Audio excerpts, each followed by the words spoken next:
नमस्कार शिक्षक बंधू आणि भगिनींनो, निपुण महाराष्ट्र कृती कार्यक्रमांतर्गत विद्यार्थ्यांचा स्तर उंचावण्याकरता आणि अपेक्षित क्षमता गाठण्याकरता विविध अध्ययन कृतींची मालिका आम्ही आपल्यासाठी घेऊन आलेलो आहोत।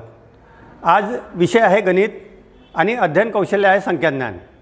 यामध्ये इयत्ता दुसरीसाठी अपेक्षित क्षमता आहे वस्तू मोजतो आणि 20 पर्यंतचा संख्याबोध विकसित करतो।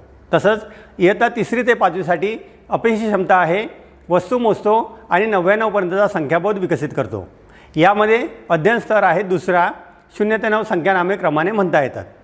तर 0 ते 9 संख्यानामे क्रमाने म्हणता येतात या अध्ययन स्तरामध्ये असे विद्यार्थी आहेत ज्या विद्यार्थ्यांना या सर्व संख्या क्रमाने म्हणता येतात, मात्र या दरम्यानच्या ज्या संख्या आहेत त्या संख्या त्यांना ओळखता येतात का, त्या वाचता येतात का याचा पडताळा घेणे अत्यंत आवश्यक आहे।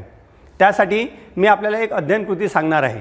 अशा विविध अध्ययन कृती तुम्हाला घेता येईल।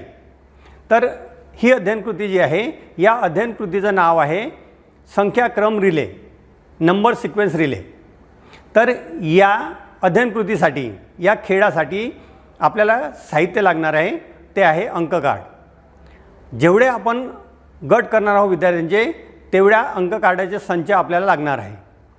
आपण समजा आपल्या वर्गातील विद्यार्थी संख्येनुसार आपल्याला गट करता येईल, 2-2चे आपण गट केले। मात्र जर समजा जास्त विद्यार्थी असेल तर आपल्याला साहित्य जास्त लागणार आहे। त्याकरता आपण स्वतः साहित्य तयार करू शकतो। उदाहरणादाखल मी तुम्हाला दाखवतो आहे। मी हे अध्ययन साहित्य तयार केलेलं आहे। अंक बिल्ले तयार केलेले आहे। पाण्याच्या बॉटल आहे, पाण्याच्या बॉटलवर मी कॅलेंडरवरचे जे अंक आहेत ते कापून इथे चिकटवले आहे।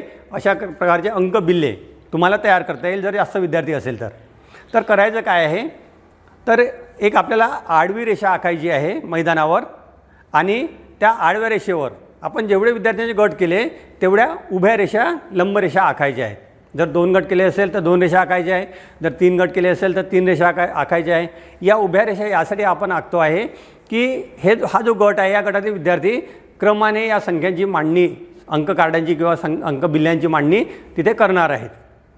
आता मी विद्यार्थ्यांनी समजा 2-2चे गट केले आहेत, तर मी 2 उभ्या रेषा आडव्या रेषेला लंब अशा आखल्या आहेत आणि जिथे आडवी रेषा आहे तिथे मी एका टोपलीमध्ये हे अंक कार्ड किंवा हे अंक बिल्ले ठेवलेले आहेत। आणि जे विद्यार्थ्यांनी गट केले आहे ते त्या उभ्या रेषेच्या शेवटच्या टोकावर उभे आहेत। त्यांना मी नियम समजून सांगतो आहे की मी जशी टाळी वाजवणार तसं तुमच्या गटातील एकाने धावत पुढे यायचं आहे। इथलं साहित्य जो अंक आहे पहिला तो उचलायचा आहे आणि उभ्या रेषेवर ठेवायचा आहे आणि परत तो ठेवल्यानंतर मोठ्याने तो अंक वाचायचा आहे आणि परत आपल्या जागेवर जायचं आहे। जसा पहिला विद्यार्थी परत आपल्या जागेवर जाईल दुसऱ्या विद्यार्थ्याने लगेच धावायला सुरुवात करायची, तो त्याने इथे यायचा आहे आणि पुढील अंक उचलायचा आणि तो त्याच्या मागे ठेवायचा आहे, मोठ्याने तो अंक वाचायचा आणि परत आपल्या जागेवर जायचा आहे। जसा हा परत आपल्या जागेवर गेला आधीचा विद्यार्थी पुन्हा धावत येईल आणि अंक उचलून क्रमवार ठेवणार आहे। हा नियम सांगतो आहे मी त्यांना। तर पहिला अंक आहे 0। मी टाळी वाजवली आहे, स्पर्धा सुरू झाली आहे। दोन्ही गटातील एक विद्यार्थी आला, त्यांनी 0 हा अंक उचलला आणि उभ्या रेषेवर मांडला, मोठ्याने म्हटलं 0, परत ते आपल्या जागी गेले। जसे ते परत आपल्या जागी गेले दुसरे विद्यार्थी तयारच होते, ते धावत आले आणि 0 नंतरचा अंक उचलला दोघांनी 1, तो ठेवला आणि मोठ्याने म्हटलं 1, परत आपल्या जागेवर गेले। आधीचे विद्यार्थी पुन्हा धावत आले, याप्रमाणे तो क्रमाने सुरू होईल। ज्या गटातील विद्यार्थ्यांनी 0 ते 9 हे संख्या कार्ड किंवा संख्या बिल्ले अचूकपणे सर्वात आधी मांडले तो गट विजयी होणार आहे। या खेळाचा उद्दिष्ट असा आहे की विद्यार्थी गतीने मोजू शकणार आहे, हा संख्या क्रम गतीने लावणार आहेत, त्यांच्या शारीरिक हालचालीसुद्धा भरपूर होणार आहे। सोबतच त्यांना 0 ते 9 या दरम्यानचे जे अंक आहे हे अंक चांगल्या प्रकारे लक्षात राहणार आहे, त्यांना ते ओळखता येणार आहे आणि वाचता येणार आहेत। तर अशा प्रकारे ही कृती आपण आपल्या विद्यार्थ्यांसोबत घेऊ शकतो।